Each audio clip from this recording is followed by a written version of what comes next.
Boa noite novamente, presidente Felipe, qual o cumprimento dos demais vereadores, a todos aqui presentes, funcionários dessa casa.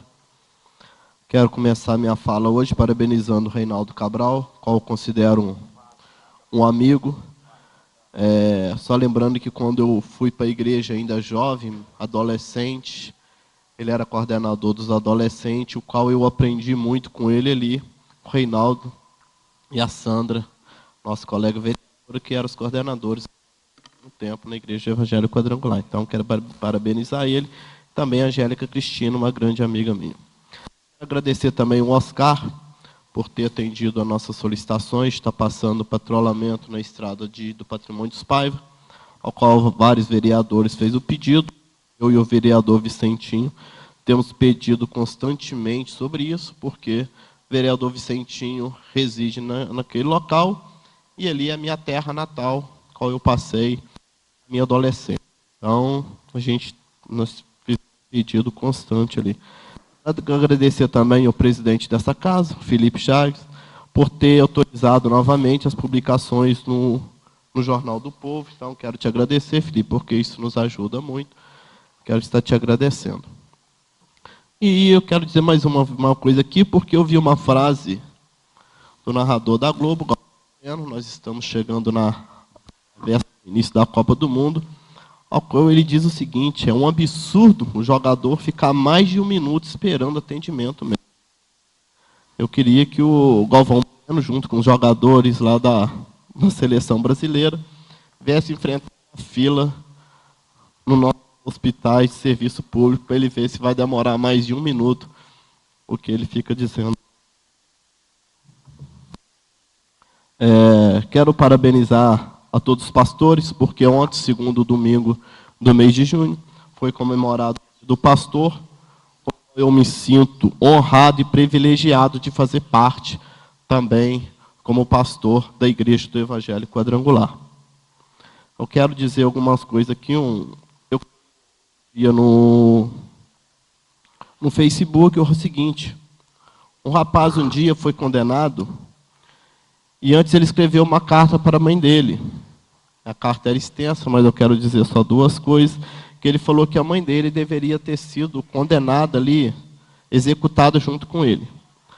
Porque quando ele roubou a bicicleta do vizinho, a mãe dele ajudou a esconder a bicicleta. Uma certa vez, quando ele pegou dinheiro da carteira do pai dele escondido, a mãe dele ajudou ele a gastar o dinheiro. Então, ela também tem culpa no cartório. E por isso eu quero ler um versículo aqui que se encontra no livro de Mateus, capítulo 20, 20 e 21. Aproximou-se dele, Jesus, então a mãe dos filhos de Zebedeu, com seus filhos, ajoelhando-se e fazendo-lhe um pedido. Perguntou-lhe Jesus: que queres? Ela lhe respondeu: conceda que esses meus 2 filhos se sente um à tua direita e o outro à tua esquerda, no teu reino. Esses 2 filhos eram Tiago e João, apóstolos. A gente fica até assim, a gente muitas das vezes pode até julgar como a atitude dessa mulher, como egoísta, por pedir que seus 2 filhos sentassem uma à direita e uma à esquerda de Jesus quando ele fosse para o seu reino. Mas a gente tem que ver que essa mãe, ela teve uma atitude louvável. Porque quando ela pediu para os seus 2 filhos sentar um à esquerda, um à direita, ela não estava querendo outra coisa, a não ser que os seus 2 filhos fossem morar no reino dos céus, tivesse com Jesus na morada eterna depois da sua morte. Então, o que nós vemos, o que eu venho a dizer hoje, é que eu tenho um menino de 11 anos, e muitas das vezes nós, como os pais, nós fazemos o seguinte: nós nos preocupamos em educar os nossos filhos, colocamos em escolas particulares, procurando as melhores escolas para ser médicos, para ser advogado, para ser várias coisas. Nós nos preocupamos com os nossos filhos, mas muitas das vezes nós não preocupamos onde os nossos filhos vão passar a eternidade. Porque a Bíblia, lá em João 1,12, ela diz o seguinte: que Jesus, ele vai chamar de filhos somente aqueles que o aceitar como Salvador. Em João 3, ele diz o seguinte: que aquele que não nascer de novo não pode ver o reino dos céus. que nós entendemos o seguinte: aquele que não aceitar Jesus como seu Salvador não vê o reino dos céus. Eu não estou aqui falando de religião, de católica, de quadrangular, de assembleia, de nenhuma religião. Eu estou falando aqui de Jesus Cristo. O único que veio e morreu na cruz por causa dos nossos pecados. Quando eu ainda fazia pecador, antes disso, ele morreu por causa dos meus pecados. Então nós nos preocupamos com nossos filhos para ser doutor, para ser advogado, para ser várias coisas. E muitas das vezes nós esquecemos onde ele vai passar a eternidade, porque a eternidade ali não tem volta.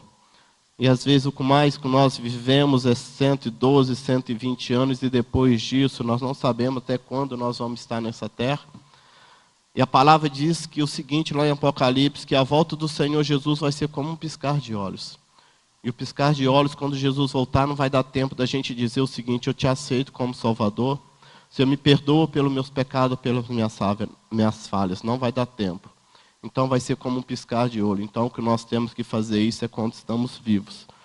E muitas das vezes nós deixamos para a escola ensinar os nossos filhos. Nós deixamos que a sociedade eduque nossos filhos. Nós deixamos que a igreja eduque os nossos filhos. Mas quem que deve educar os filhos? Quem que deve ensinar os filhos o caminho certo? Quem deve ensinar o filho a palavra de Deus, a Bíblia Sagrada, somos nós que somos pais. E muitas das vezes nós estamos negligenciando esse papel de pais e jogando para a sociedade ou para as escolas. Então, muitas das vezes nós culpamos, hoje a gente vê que só falar de política, que os deputados estão roubando, que o presidente está roubando. Mas eu quero dizer que muitas das vezes, quando nossos filhos chegam da escola com uma caneta, que às vezes estava de bobeira na escola, ou quando pegamos uma caneta, às vezes num trabalho que está de bobeira e nós levamos para casa, ali nós estamos começando a ser como se fosse os políticos que nós falamos hoje que estão roubando. Porque hoje você tem a oportunidade de pegar uma caneta.